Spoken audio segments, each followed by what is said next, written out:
Salut à toi, j'espère que tu vas bien.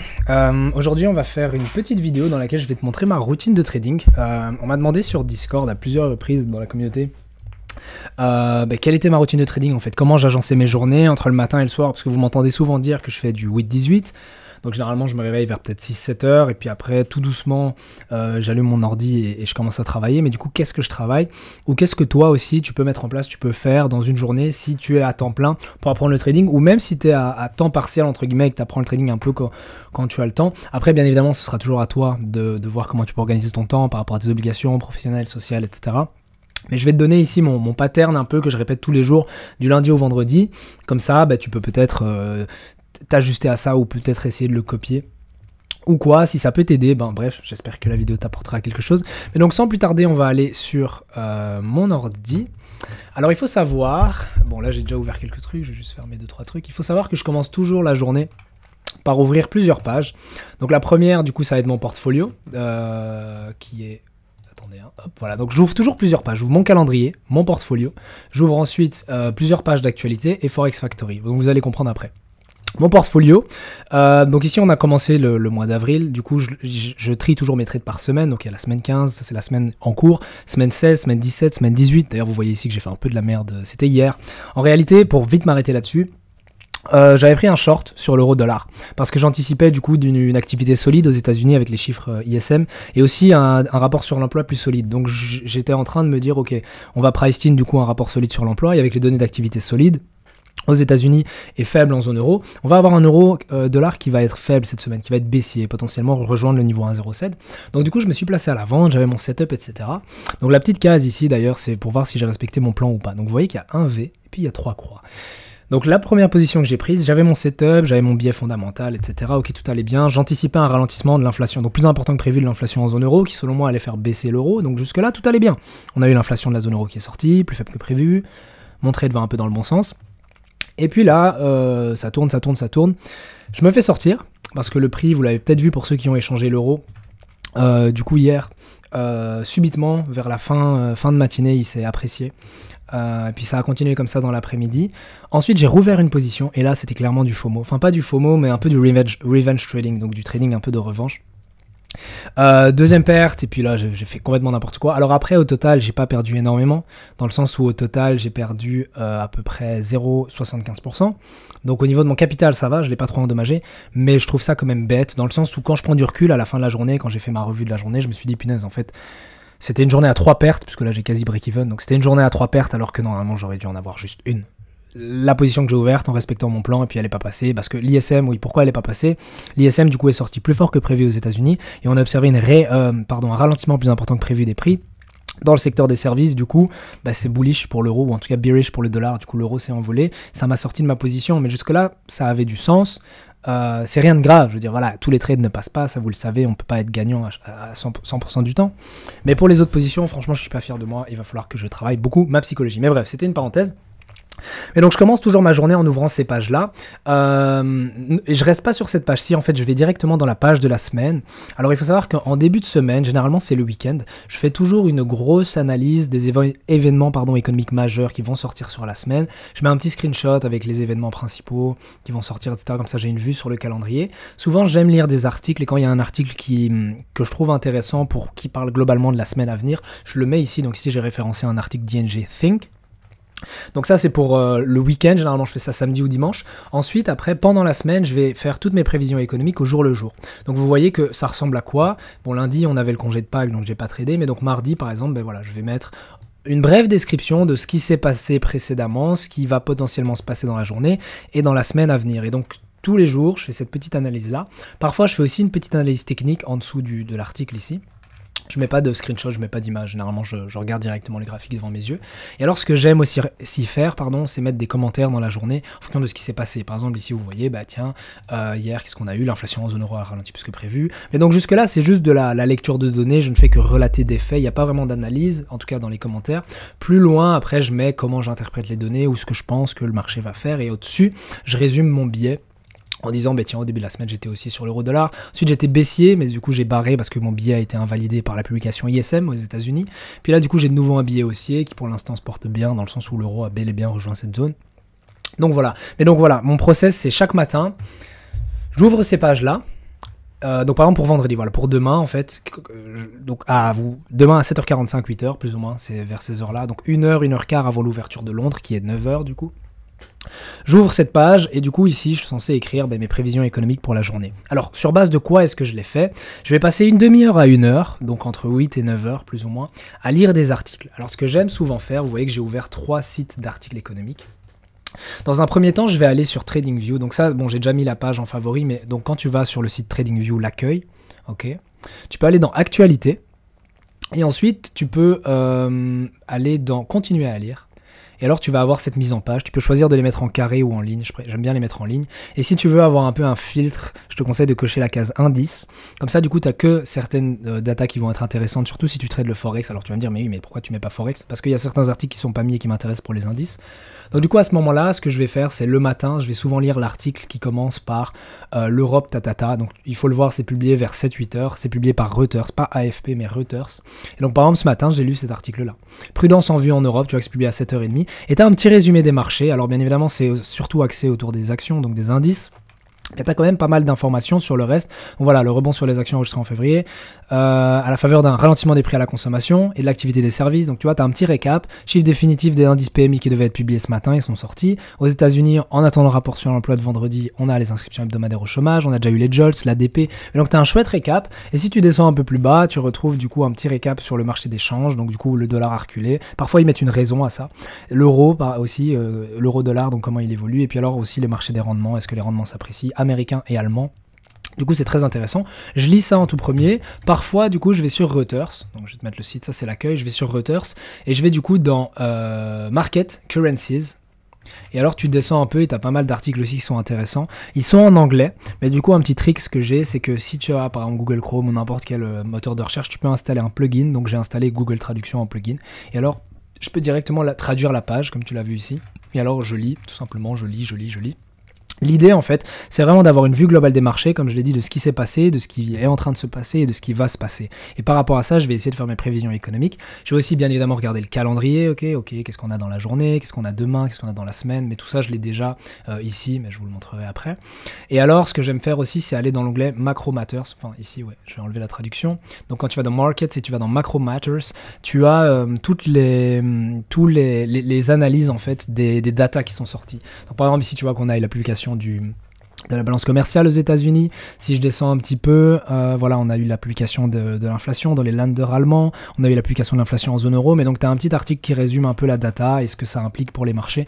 Donc ça, c'est toujours intéressant. Quand tu as une grosse data qui sort, donc par exemple avec l'ISM, il y a sûrement une publication, voilà, US Service Sector Expense.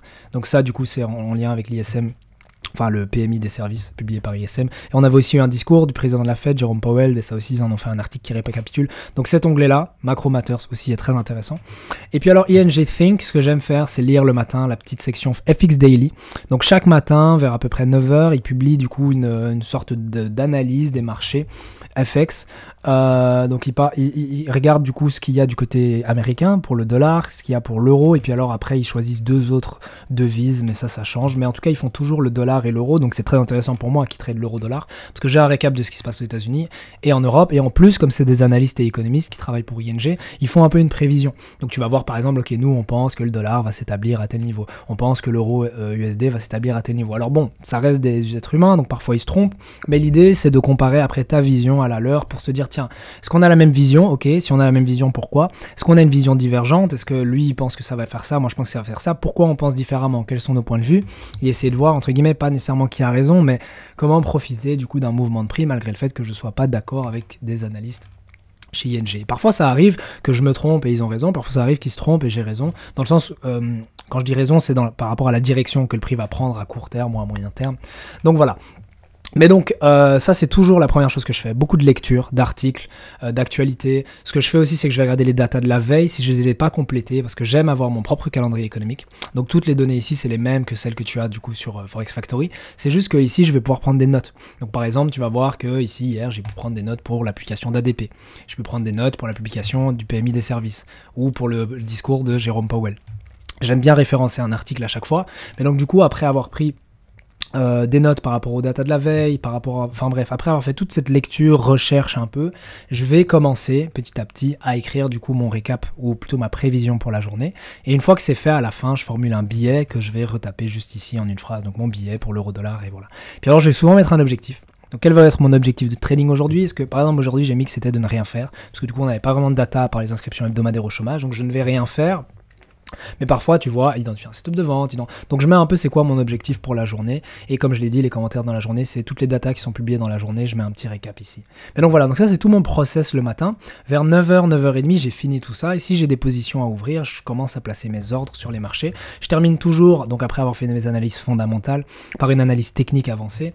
Quand je dis avancé, c'est bien complète, donc vraiment regarder où en est le prix, comment il a évolué par rapport à hier, je mets à jour un peu mon analyse technique d'hier, j'identifie mes points d'intérêt, je vais commencer à voir s'il y a des setups, si je cherche un setup, ou bien simplement attendre, et je termine souvent en mettant des alertes, parce que c'est rare que le prix soit au niveau de prix que j'ai envie de trader, donc je mets des alertes pour attendre que le prix arrive dans ma zone, et ensuite après je vais revenir sur les graphiques, etc. Mais donc ça c'est ce que je fais le matin, entre 8 et 10 heures. Une fois que c'est fait, je peux tout fermer, entre guillemets, parce que j'ai fait mon analyse, je peux fermer mes graphiques et entre guillemets attaquer ma journée. Alors une grande question qui se pose, c'est qu'est-ce que je fais? Parce que du coup, voilà, t'as fait ton analyse, tu sais plus ou moins où le prix va aller, t'attends un setup, etc. Tu sais ce que tu veux faire, mais le prix n'y est pas encore, tu dois attendre, ou peut-être attendre la publication d'une donnée, etc. Qu'est-ce que tu fais pendant ce temps? Tu trouves autre chose pour t'occuper. Mais par contre, ce qui est sûr, c'est que s'il y a une annonce qui est prévue dans le calendrier économique, donc imaginons, voilà, ce matin, je vois qu'à 14h30, il y a une data qui va sortir, je vais revenir un peu avant. Et puis aussi, j'aime toujours revenir pour la session de New York, qui s'établit plus ou moins entre 13 et 15 ou 14-16. Donc, dans l'après-midi, tu vas avoir la session de New York. J'aime bien regarder l'opening de New York un peu avant et un peu après. Comme ça, je revois comment les marchés bougent dans l'après-midi quand les Américains arrivent sur le marché.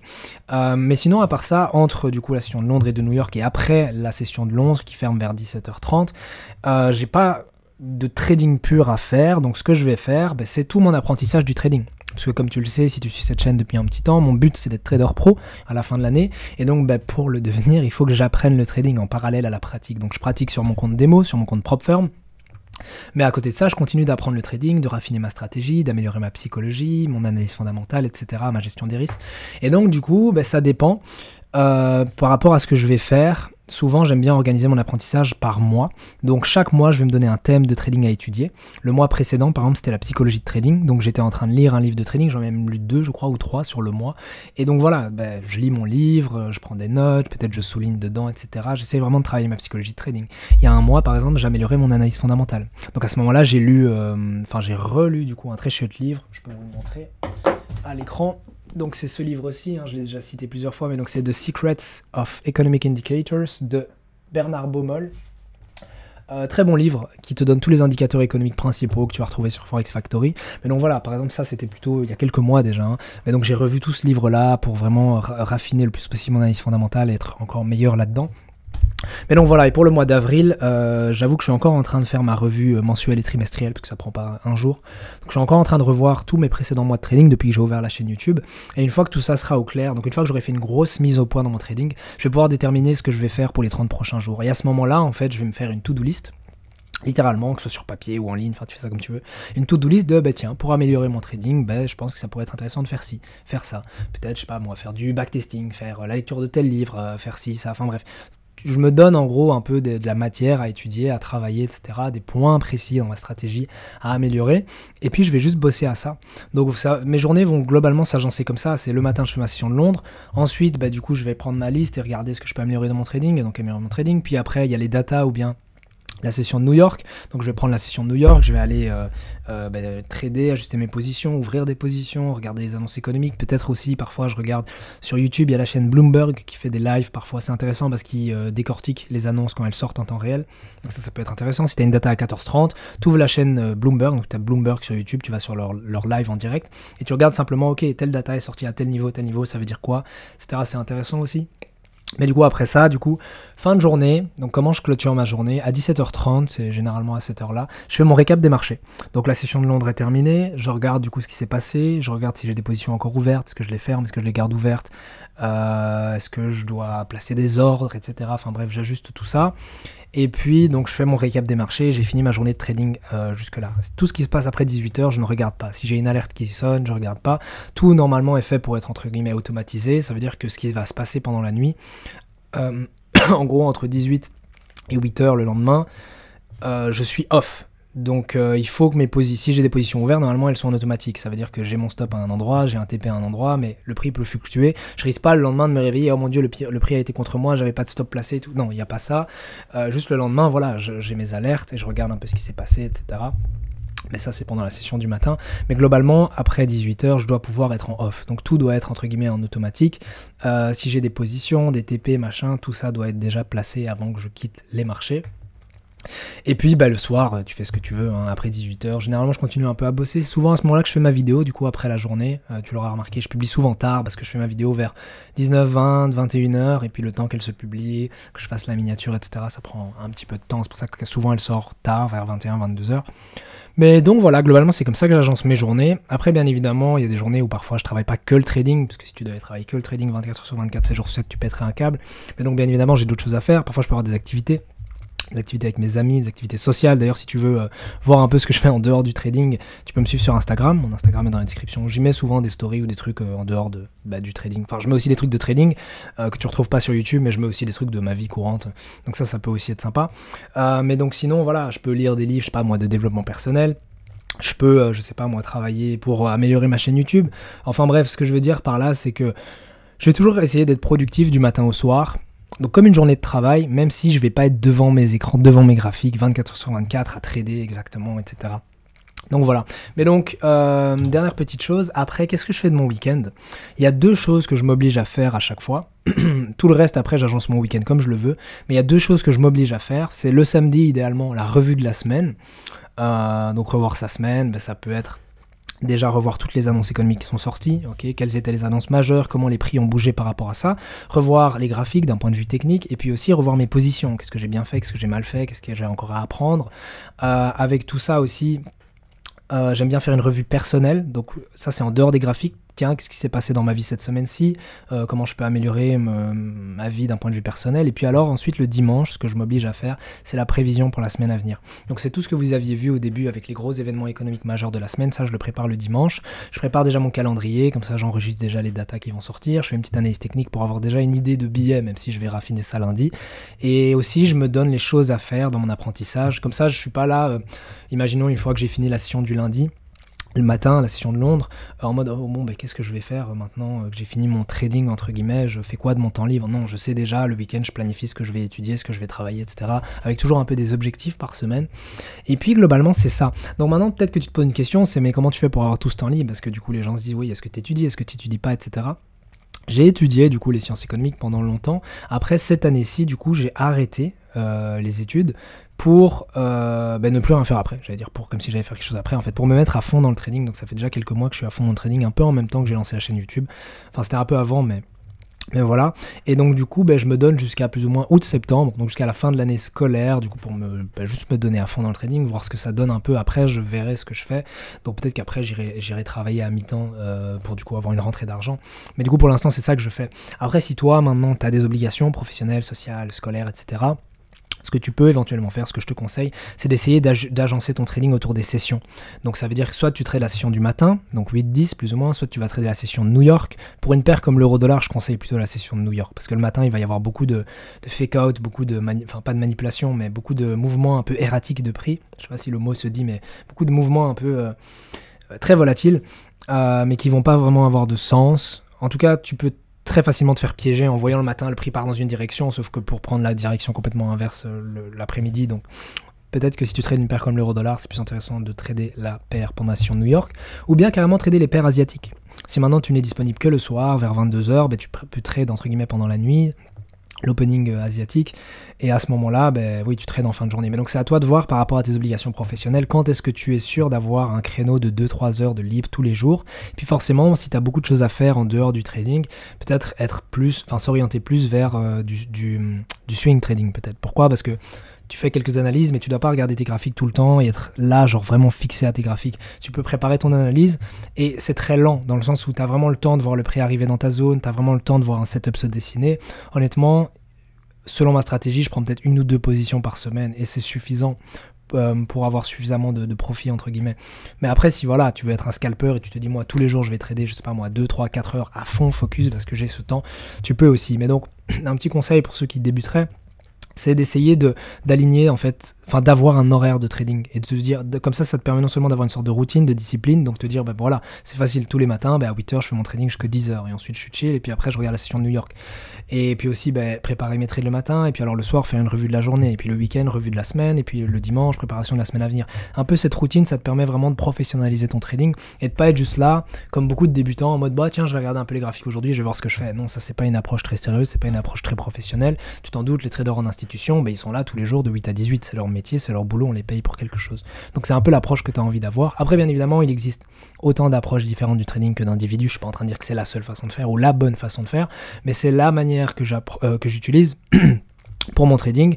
Pour l'instant, elle fonctionne plutôt bien, dans le sens où, bien évidemment, mes performances en trading ne sont pas entre guillemets à la hauteur de ce que j'aimerais, mais en tout cas, pour ce qui est de ma discipline de trading, mon encadrement de trading, ça, pour l'instant, c'est assez clean, dans le sens où je suis assez sérieux, assez rigoureux. Il n'y a pas de « oh, j'ai la flemme de trader aujourd'hui ». Non, c'est 8-10, 13-15 plus ou moins, et puis 17h30, 18h où je fais ma revue, et ça c'est tous les jours, lundi au vendredi, pas d'excuses, rien, voilà, ça je le fais d'office. Mais donc voilà, j'espère que pour ceux qui avaient encore un peu de confusion et qui ne savaient pas trop comment j'abordais une journée de travail, les choses sont un peu plus claires. Si jamais tu as des questions, n'hésite pas à les poser en commentaire, ou bien tu peux rejoindre la communauté Discord, le lien est dans la description, tu peux aussi poser toutes tes questions là.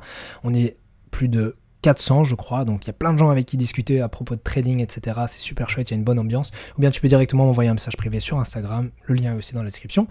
Et sur ce, j'espère que la vidéo voilà, on a raté l'outro, c'est pas grave. Sur ce, j'espère que la vidéo t'a plu, et on se dit à demain dans la prochaine vidéo.